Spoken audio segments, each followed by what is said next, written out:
अस्सलामुअलैकुम। Global warming, फ़िज़ा में मुख्तलिफ़ गैसें मौजूद है। इन गैसों की ज़्यादती की वजह से सूरज की शुआएं ज़मीन से टकराने के बाद खिला में नहीं जा सकती, जिसकी वजह से फ़िज़ा और ज़मीन का दर्जे हरारत बढ़ रहा है। इस अमल को ग्लोबल वार्मिंग या ज़मीनी तपिश में इजाफ़ा कहते हैं।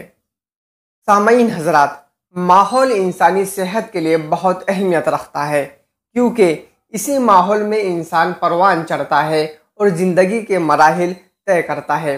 अगर एक नज़र अपने आसपास के माहौल पर डाला जाए तो ये बात फिक्र से खाली नहीं कि इंसान अपने ही हाथों अपनी बीमारियों का सामना कर रहा है। अपने फजूल और ज़ाती मफादात के लिए वो अपने ही हाथों खुद को नुकसान पहुंचाने के लिए तैयार खड़ा है, जिसका मुंह बोलता सबूत मौसम में रोनुमा होने वाली तब्दीलियां है। आजकल गर्मी इतनी बढ़ गई है कि ग्लेशियर्स तेजी से पिघल रहे हैं और देखते ही देखते कहीं पर भी सैलाब का खतरा मंडलाने लगता है, जबकि इससे पहले सैलाब बारिशों की ज्यादती की वजह से नमूदार होता था, मगर मौजूदा दौर के बढ़ते दर्जे हरारत ने इस सूरत हाल को बदल डाला है।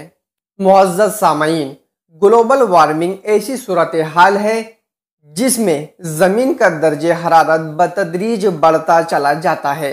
एक सर्वे के मुताबिक आने वाले 50 बरसों में दुनिया शदीद गर्मी से मुतासिर होगी। गैसों के इखराज से गर्मी बढ़ जाएंगी और ज़मीन जलजलों, सैलाब और तोड़ फोड़ का शिकार हो जाएंगी, जिससे बेशुमार अमवात वाक़ होंगी।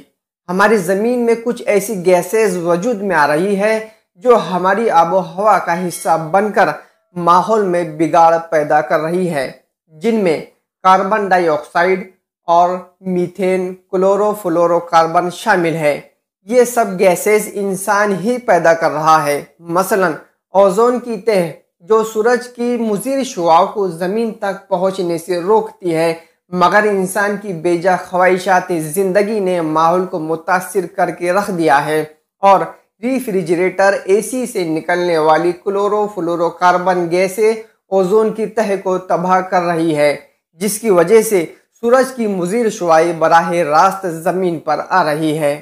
काबिल एहतराम नाज़रीन, हमारे पास ग्लोबल वार्मिंग को कंट्रोल करने के लिए बहुत कम टेक्नोलॉजी मैसर है, जिसके बाइस दर्जे हरारत में रोज़ बरोज़ इजाफा होता जा रहा है। मौसम में बेजा तब्दीली ज़रई निज़ाम को भी मुतासर कर रही है।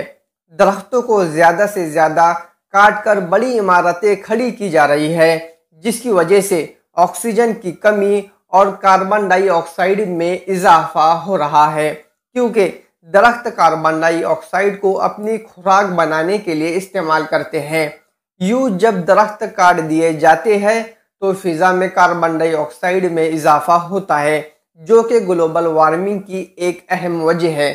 दोस्तों, हमें सनत व हरफत और ऐसी मशीनें जिनसे मुज़िर गैसेस निकलती हैं उन पर काबू पाना होगा, दरख्तों की कटाई पर रोक लगाना होगा और ज़्यादा से ज़्यादा दरख्त लगाने होंगे, तभी जाकर कुछ हद तक ग्लोबल वार्मिंग पर काबू पाया जा सकता है।